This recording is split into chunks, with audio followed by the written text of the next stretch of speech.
Cara McCutcheon shares her experience in Middle America right here on today's Locked On Ole Miss podcast.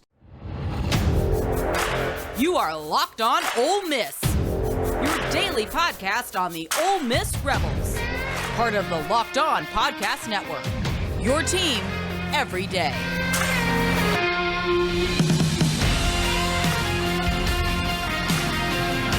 All right, welcome to the Locked On Ole Miss podcast. I am your host, Stephen Willis. Thank you very much for joining us. This is a reminder, we're doing another subscriber challenge. If we get to 2,000 subscribers before football season, we will have a pregame show. If we get to 2,000 before football season, we will have a pregame show. So if you haven't subscribed, please do. And if you have, tell a friend. It's going to be amazing. And thank you for making the Locked On Ole Miss podcast your first listen every day. We're free and available on all platforms, including YouTube. Subscribe to the YouTube channel. Hit the bell for notifications of new videos, which happens quite frequently. And, of course, upvote the video itself. It would help us out. We'd appreciate it. Thank you very much. So we're going to go to Cara McCutcheon, who had a run in Omaha, had fun. Tell me how this Omaha adventure started. So right after so I had told my dad I wanted to go to Omaha. Like, I texted him probably after every game in the postseason and just said Omaha, Omaha, Omaha after like every game. I think my dad heard that more times during that week than he ever heard from Peyton Manning in a lifetime of Peyton playing in the NFL. And so he told me, he said, okay, if we make it to the champion final series, we'll go. So right after we beat Arkansas, I'm like, oh my gosh, we gotta go. Like, let's do this. So we were lucky enough to find a hotel that had last minute openings that was like maybe a 13-minute walk from the stadium. So we got really lucky. Like you say, a team of destiny. This was like a trip of destiny. Everything just started falling into place. This happened to like fall right into the time frame that I had a huge work event that we had going. So our actual trip didn't even start till about 5:30 a.m. on Saturday morning. I drove into Dallas late Friday night. I had to be at work so we had a 2-day retreat. So on Thursday, I was at work for 16 hours, came home, had to be back at work at 6:30 the next morning. So was there for a good till about 3 o'clock, came home, grabbed my stuff, grabbed my dog, drove to Dallas where my parents live, which was a good 4-hour drive. And then we got up the next morning at 5:30 and drove 9 hours to Omaha. Okay. Now, talk about when you drove into Omaha, it's probably game day. So did you get to the game to Omaha on time? So we got into Omaha right around 3 o'clock. So we were able to get in the hotel. Both of us were able to like kind of shower, get ready. So we weren't, after the car and all that, even though we were about to go sit back and eat, we were able to kind of get ready. We went to Blatt's off the square there, had a couple drinks, met up with some friendly friends, and then we're able to get in. I did the biggest bonehead move. I was so excited that I brought my purse with me and totally forgot purse rolls. So I had to walk all the way back at 5 o'clock, all the way back to the hotel, drop my purse off, grab my stuff, and then get back. Thankfully, one of those bike people with the back seats that you can sit in was there. So I was like, oh, can you get me back? And he said, yeah. So I was able to do that and get back quicker. But yeah, definitely a bonehead rookie move there on my part. So just the travel and let us sleep, like, I had gotten there, I was like, wow, I can't believe I just did that. So missed a little bit of the opening, but made it in time for the first bit. Okay, we will talk a little bit about game one now. We'll go ahead and get into that. Talk about your game one experience and what stands out. Oh, so game one, we started off so hot. We were coming against their ace, and I was really kind of surprised. Obviously, these guys just had a ton of momentum. And they just were really rocking within those first 4 or 3 innings, I think it was. Elko hit the home run in the third. It seemed like their ace really didn't seem to hit his stride until about the fourth. But we really just came in really guns blazing at the start there. and got on the board. So, you know, when you're sitting there watching this in a game like this, you have to suppress your emotions. We met some really cool OU fans, so we were kind of having some joking back and forth. Like, they were like, "What is hottie toddy?" And we were like, "We really don't know." And they were like, "What do you say?" So we were telling them the words, and we were like, "I know it's a lot different than just having to say 2 words." So we had some banner and kind of a lot of fun with the OU fans. They were a really fun crowd. At least where we were sitting, we just had a really great time with them. So that 6th inning where OU got 2 runs there really kind of was when the nerves started hitting. For me, I'm pretty sure for Derek, he was like, "Oh, we're good." But for me, that's where the nerves really just started hitting, because they got in those 2 runs. You know, Jack, God bless him, like, you know, he's just not used to throwing that amount. So I would say for 50 out of 72 pitches being strikes, like, he just did his job. And then, so when they took out their ace and put in Martinez, I was like, thank God. I looked at my dad and I said, "Oh, we can take this guy. Like, he's going to give it to us. Like, this is going to be our big stretch." I was like, this guy's going to give it to us. We didn't do it. And I was like, "Oh my gosh, we can take this guy. Like, come on. Like, he's decent, but he's not like the greatest. Like, we could take him." And the next inning, we go back to back to back home runs, and I'm just losing it. And the guys in front of us turn around and they're like, "Wow, you called that." And I was like, "I did not call that. I never would have called that." But that was like, just at that point, the whole stadium just erupts. I never heard Ole Miss so loud in my life. At that point, we're just losing our minds, going crazy. So, like, game 1 was just so much excitement. And then I think they had a walk and they came in to bring it to 3, but we were just so on fire. I started to get a little like confident, like Derek, and I started to just be like, "Oh, we're taking this game. We're taking this game. Like, it's coming." And we're just losing our minds in the stadium. Like, I can't tell anybody how loud. I wasn't at the Alabama games personally when we won, but this is the loudest I think I've ever heard Ole Miss fans ever, was during game 1. Yeah, and like, after the game, just to let everybody know, we had our Omaha Live thing, and for whatever reason in Omaha, there was no service. It was terrible service for that. Nobody could get through anything. And Tom Vanderford was nice enough to step in and be my other partner for that. And for people that don't know, Tom Vanderford's going through chemo right now, so he's really tired and everything's going on. But he was nice enough to do that, and you could tell from him it meant a lot, and he was having a good time doing it and all that. But that kind of saved my bacon. So Ole Miss wins game 1, and we're going to talk about game 2 after the break. But real quick, what did you do after the game?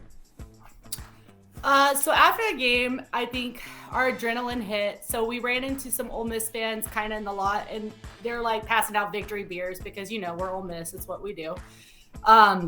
So we're talking to them, we're having some drinks, and I mean, it's just like a Grove after party. Everybody's just, you know, high-fiving each other, hugging each other, people you've never met in your life. They're like, "Hey, if you have Ole Miss on, like, we're family." I mean, that it was loud still. We were just very crazy, very much wide awake at that point. The thing was, that was crazy is, I don't think all the places really had anticipated as many people that were coming, and they closed down their kitchens at one point because so much food's coming out. So we're ordering pizza at like 10:30 at night. That doesn't get there till like midnight because everyone's just going crazy. It's all backed up. So that was a little bit different because I'm standing out of my hotel with all these other people, all these other Ole Miss fans, and we're all waiting for DoorDash and other delivery services to show up with food because it's just people everywhere. Okay, on Saturday night, did you have a Jello shot? So we never actually made it into Rocco's. That place was so packed. Like, the lines were so insane. We never were able to get in. That was really ingenious marketing ploy for them, that competition. And then just the Ole Miss-Arkansas rivalry, the weirdness of it just kind of took it over and next leveled it. And I joked all week that Ole Miss and Arkansas was going to put Rocco's kids through college. Oh, if you could have seen the people just everywhere. The masses of people, it was just everyone back to back. Like, you're like scrunched in together. There was people outside everywhere waiting to get in. So like Mardi Gras. Oh, it was, people on balconies, like standing, appearing off. When we came out on Saturday night after game 1, it sounded like a club. Like, you could hear music all over that town. It was so loud. Yeah. Okay. We're going to take a short break. When we come back, we'll continue with Cara. We'll talk a little bit about game 2, and then we'll get into the big picture stuff after that. But first, I want to tell you that today's episode is brought to you by Rock Auto. With the ever-increasing numbers of makes and models, it's now impossible for your local auto change parts store to stock all the parts you'll need. So why endure the often pointless and seemingly intimidating questioning, is your Odyssey an LX or DX? And wait while the person behind the counter orders the parts on their computer, choosing only the brand their warehouse happens to carry. You have computers with access to rockauto.com at home and in your pocket. So, what can you do at Rock Auto? You can save time and money when using Rock Auto. It's a family business serving do-it-yourselfers for over 20 years. Rock Auto prices are reliably low for every customer, and so go explore their website today to find the solution for your auto parts needs. Go to rockauto.com right now and see all the parts available for your car or truck. Write Locked On their How Did You Hear About Us box so they know we sent you. Amazing selection, reliably low prices. All the parts your car will ever need. Rock Auto. All right, thanks for making the Locked On Ole Miss podcast your first listen every day. We are free and available on all platforms, including iTunes. So please leave a 5-star review on iTunes. What that will do is that it will help others when they search Ole Miss. The Locked On Ole Miss podcast will come up. So leave a 5-star review. You can say whatever you want to say. All my negatives. Point out all my flaws. Talk about, I think somebody posted on there how big of a narcissist I was. And yeah, I kind of agree with that, honestly, but it is what it is. But you can write whatever you want to write, have your say, do whatever you need to do, and have fun with that. So, Cara, game 2. Tell me the wake up and the lead up to game 2 for you. So, game 2, I won't lie, I was Derek level confident, and if people don't know the term, Derek is like way overly confident than I am. But I was so like stoked. We were gonna have to leave no matter what. So we weren't gonna be able to stay on Monday. So I'm telling myself we gotta do it today. Like, Team of Destiny, we gotta do it today. Like, I want to be here for this. Like, so everything worked out again. We got tickets. Everything's moving. So I'm like, Trip of Destiny, Team of Destiny. We're doing good. Like, we're going. So we go and get brunch. We meet up with friends. I actually ended up running into some people from Twitter. So that was pretty interesting indeed, but definitely like super fun talking with them. Met a few OU fans from Twitter, met a few Ole Miss people from Twitter. So that was really kind of cool to kind of converse, meet. So we get to the stadium. It's nice outside, but when you're in the sun, it was so hot. So it's kind of hot. So you're just sitting like with sun coming right at you. So the first 4 innings are kind of grueling because not our first 4 to 5, I think, not a lot going on. Just really, really hot. Just kind of like waiting for something to happen. Total pitcher's duel. Oh yeah. I mean, Cade Horton and Elliott are they're just dealing. Cade kind of made me nervous the whole time. I think out of all their pitchers, to me, he was the one I thought would give us the most trouble. I thought if we did have to face Sandlin, we might be able to kind of get him a little rattled, but Horton was kind of my one that I was nervous about the whole time. So as we know, the top of the 6th was when the action really started going.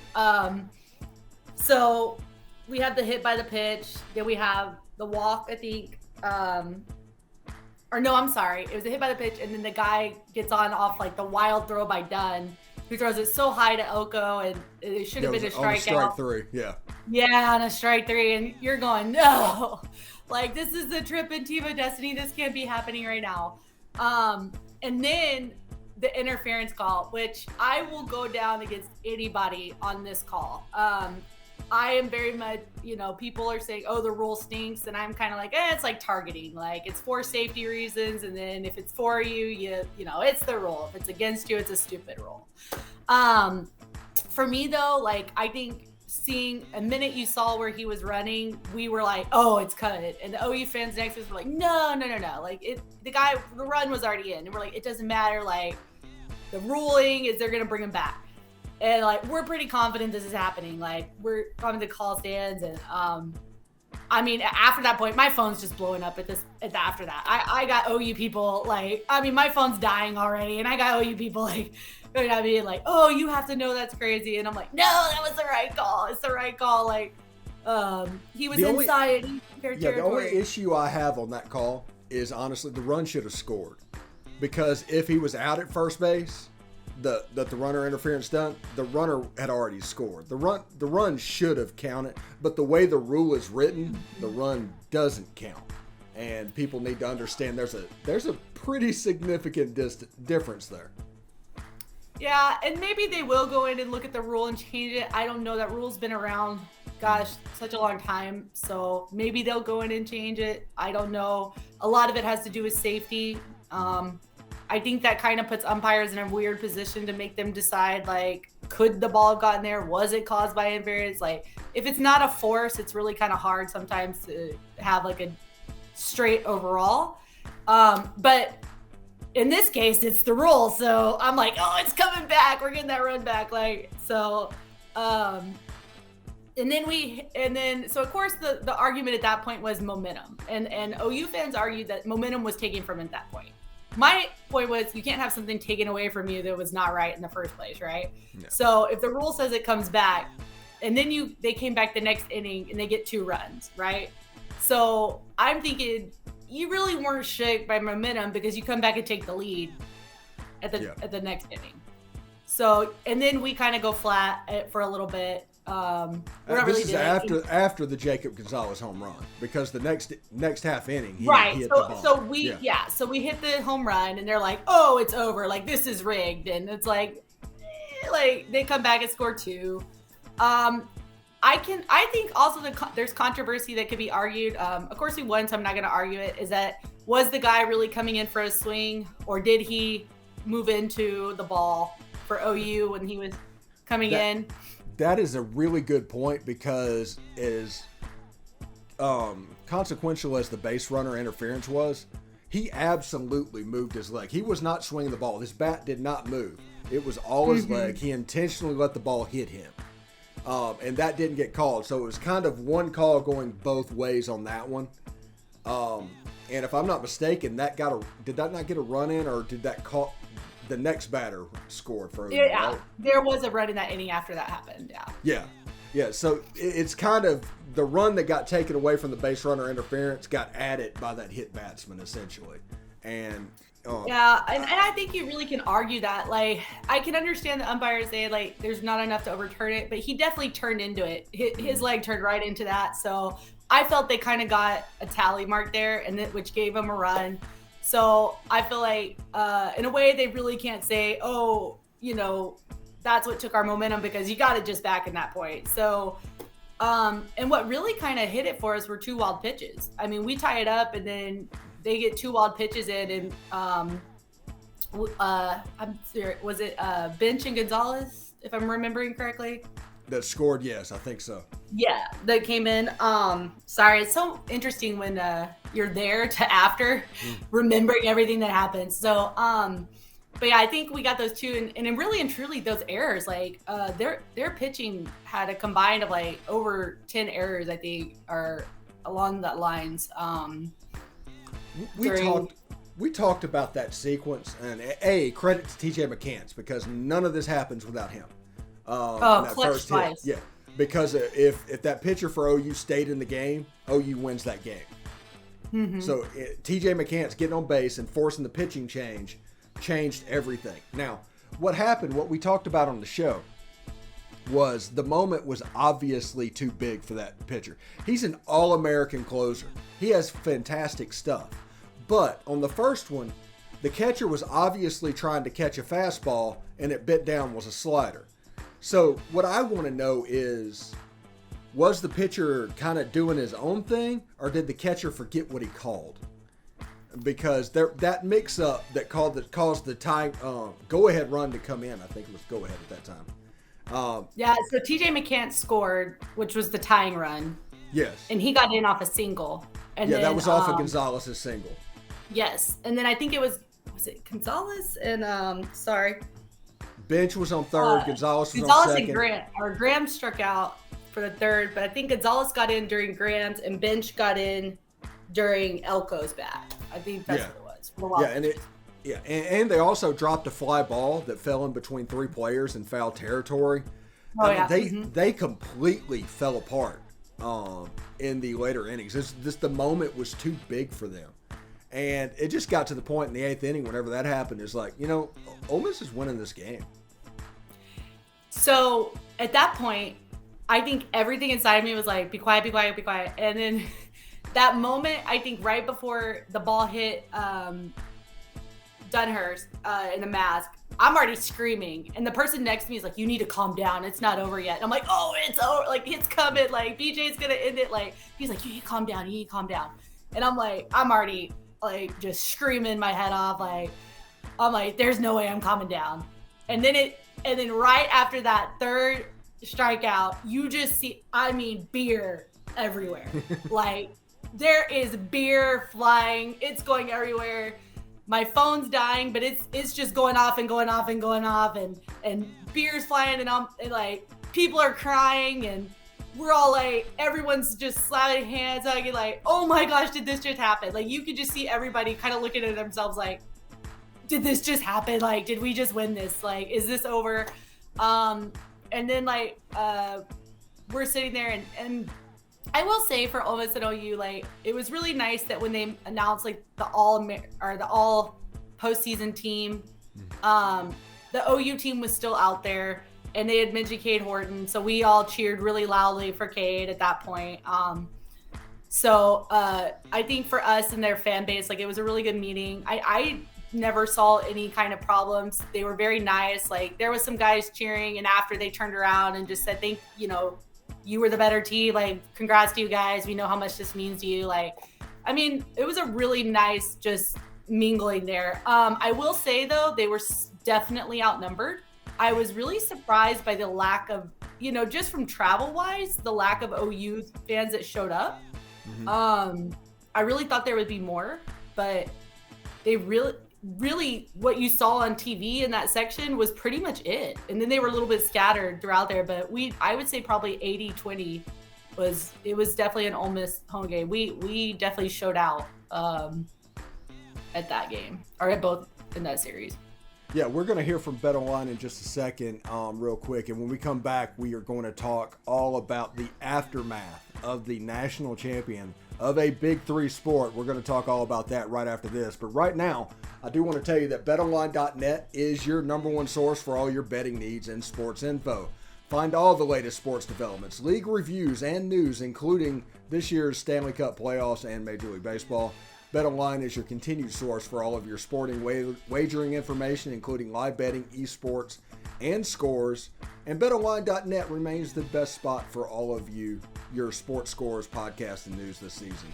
BetOnline.net is the fastest and easiest way to check on all your favorite sporting events, including MMA, boxing, and golf. Head to the website today and use your mobile device to learn more about the trends in action. You can go on there and see that Ole Miss is a 21.5 point favorite over Troy in week 1. You can go on there and say that they think that Ole Miss is going to win 7.5 games in the regular season. If you disagree, you can kind of put your money where your mouth is on that one and kind of prove them all wrong at betonline.net. So BetOnline, where the game starts. All right, thanks for making the Locked On Ole Miss podcast your first listen every day. We are free and available on all platforms, including YouTube. So do us a favor, subscribe to the YouTube channel, hit the bell for notifications, and of course, upvote the video itself. We are here with Cara McCutcheon. She is telling us all about her Omaha adventure. Ole Miss is now the national champion. What happened? So I think like for a good like right after it happened, it took half the stadium to just process. Like we're all screaming, we're all losing our minds. There's beer flying, there's drinks flying everywhere.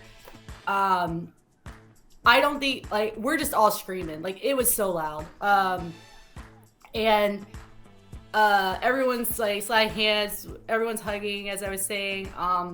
The players are kind of like pointing out towards the fans, and they end up actually just start running the edges of the stadium, and they're slapping hands with all that first row there of all the people who came in. They're really giving it back to the fans for being there, which was I felt was like extremely like humble of them to do that.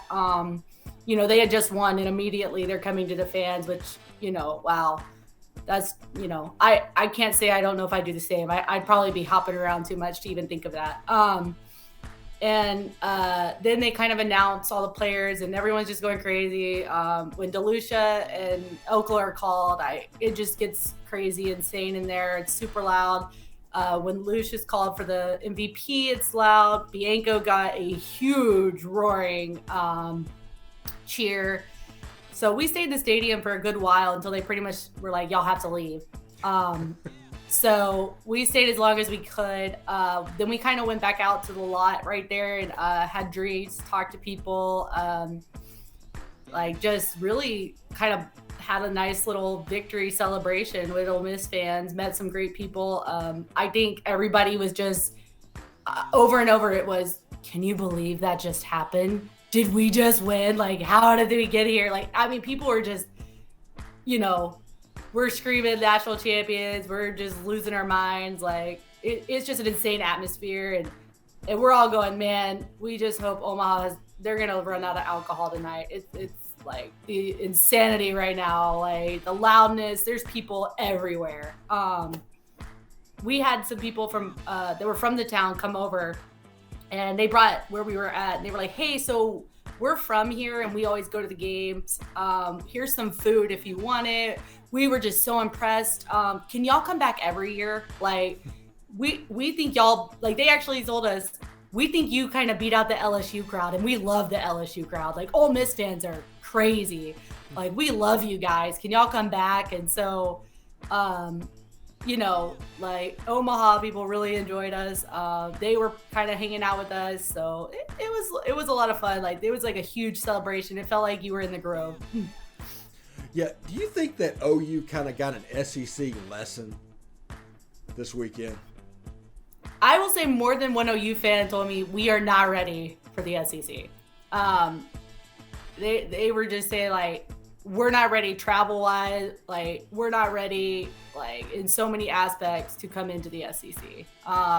They were really shocked about it, the amount of us that were there.